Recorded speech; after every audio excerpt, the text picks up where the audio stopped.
है।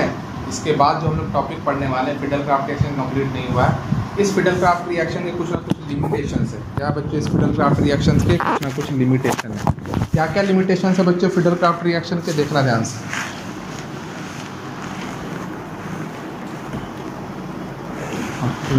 सबसे पहले लिखो limitation of Fidel-craft reaction. When deactivating groups are present, when deactivating groups are present on benzene ring, when deactivating groups are present on benzene ring, when deactivating groups are present on benzene ring, then that benzene ring, then that benzene ring will not show, then that benzene ring will not show Fidelcraft reaction, then that benzene ring will not show Fidelcraft reaction.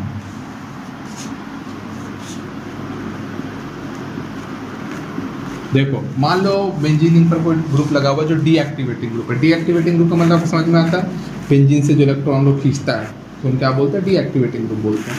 कभी भी अगर deactivating group present होगा ना benzene ring पे, तो आप वैसे याद रखिए कि फिडेल-क्राफ्ट अल्काइलेशन और एसाइलेशन रिएक्शन नहीं होता।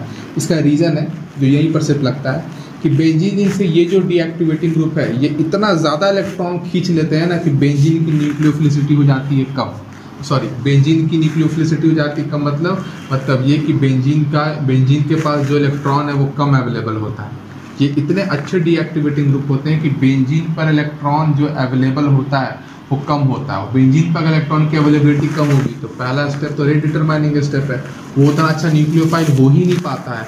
अगर उतना अच्छा न्यूक्लियोफाइल हो ही नहीं पाएगा तो इलेक्ट्रोफाइल पर अटैक करने का रेट बहुत ही ज़्यादा स्लो होगा। अगर बहुत ही ज़्यादा स्लो होगा तो यहाँ पर हम बोलेंगे क्या कि यहाँ पर ये AlCl3 यूज़ करोगे और कुछ भी यूज़ करोगे, RCl AlCl3 यूज़ करोगे या फिडेल-क्राफ्ट अल्काइलेशन एसाइलेशन कराओगे तो यहाँ पर ये रिएक्शन नहीं होगा। मतलब इसका रिएक्शन RCl और AlCl3 के साथ कराओगे तो हम क्या बोलेंगे, नो रिएक्शन। क्या बोलेंगे बच्चों, इसका नो रिएक्शन बोलेंगे। तो यहाँ पर डीएक्टिवेटिंग ग्रुप है तो आप बोलोगे सर डीएक्टिवेटिंग ग्रुप आप मेटा डायरेक्टिंग ये वाला कोई कंसेप्ट नहीं लगेगा। यहाँ पर ऐसा कुछ नहीं लगाना, आपको सीधे सीधे बोलना है क्या, नो रिएक्शन। एग्जाम में ऐसे क्वेश्चन आते हैं, बेंजीन के ऊपर CHO लगा देगा, RCl + AlCl3 दे देगा, आपको प्रोडक्ट बताना है, नो रिएक्शन। ठीक है, क्यों, सर ने बताया था आपको डायरेक्ट क्या लिखना है, नो रिएक्शन। कोई भी डीएक्टिवेटिंग ग्रुप होगा इसी तरीके से हम बात करेंगे। समझ में आ गया आपको?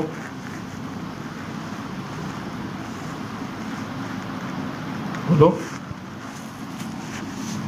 चलो लिखो इसको, एग्जाम्पल लिखो ये वाला, ये सारा लिखवा दिया कंक्लूजन। इसके अलावा तो साथ कोई डीएक्टिवेटिंग ग्रुप देगा भी नहीं वो।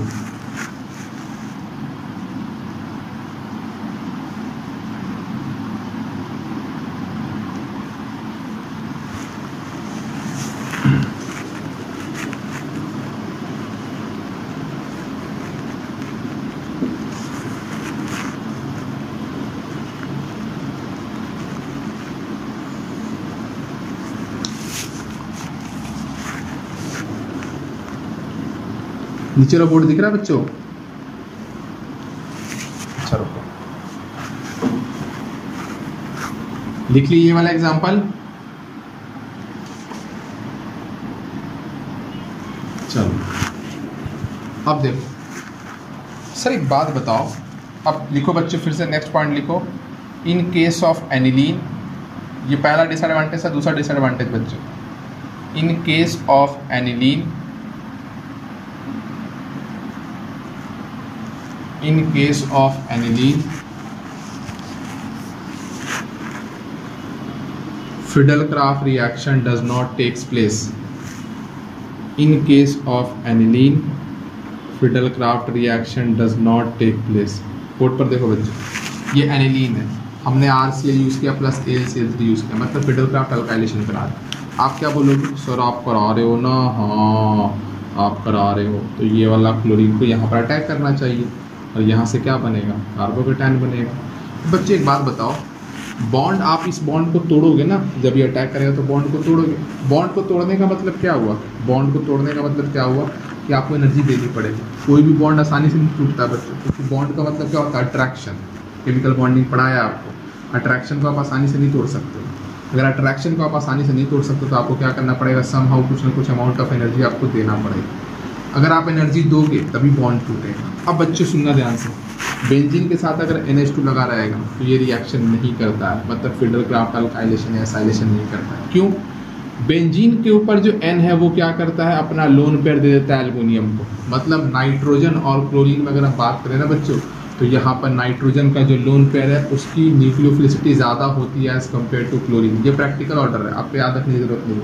नाइट्रोजन की न्यूक्लियोफिलिसिटी ज़्यादा होती है एज़ कम्पेयर टू क्लोरीन, तो नाइट्रोजन क्या करता है, नाइट्रोजन के इलेक्ट्रॉन देने की टेंडेंसी ज़्यादा होगी, नाइट्रोजन को इलेक्ट्रॉन देने की टेंडेंसी ज़्यादा होगी एज़ कम्पेयर टू क्लोरीन। तो इसका मतलब ये इलेक्ट्रॉन दे देगा, ये इलेक्ट्रॉन दे देगा। तो बताओ क्लोरीन से लेना पसंद करेगी नाइट्रोजन से? भाई पैसा है, पैसा तो उसी से लोगे ना जो तुरंत देगा। तो नाइट्रोजन से तुरंत पैसा ले लेता है।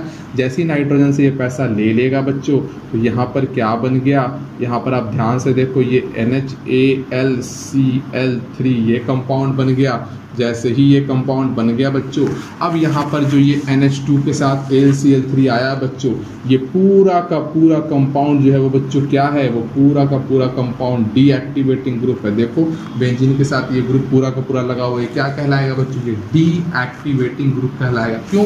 क्योंकि यहाँ पर नाइट्रोजन के पास कोई लोन पेयर नहीं है। नाइट्रोजन इलेक्ट्रॉन खींचेगा किसके थ्रू बच्चों, इंडक्टिव इफेक्ट के थ्रू, -I के थ्रू। तो ये कौन सा ग्रुप होगा, डीएक्टिवेटिंग ग्रुप होगा। अगर मान लो गलती से अगर आप इंडस्ट्री में रिएक्शन करा रहे हो, गलती से मान लो RCl बहुत ज़्यादा है और AlCl3 भी बहुत ज़्यादा है, तो मान लो गलती से कुछ कार्बोकेटायन बन भी गया, गलती से बन भी गया, तो क्या ये कार्बोकेटायन अब इस बेंजीन पर अटैक कर पाएगा? नहीं बच्चों, क्योंकि अभी आपको लिखवाया है कि अगर डीएक्टिवेटिंग ग्रुप प्रेजेंट होगा बेंजीन रिंग पर तो कभी भी फिडरक्राफ्ट अल्काइलेशन या एसाइलेशन शो नहीं करेगा।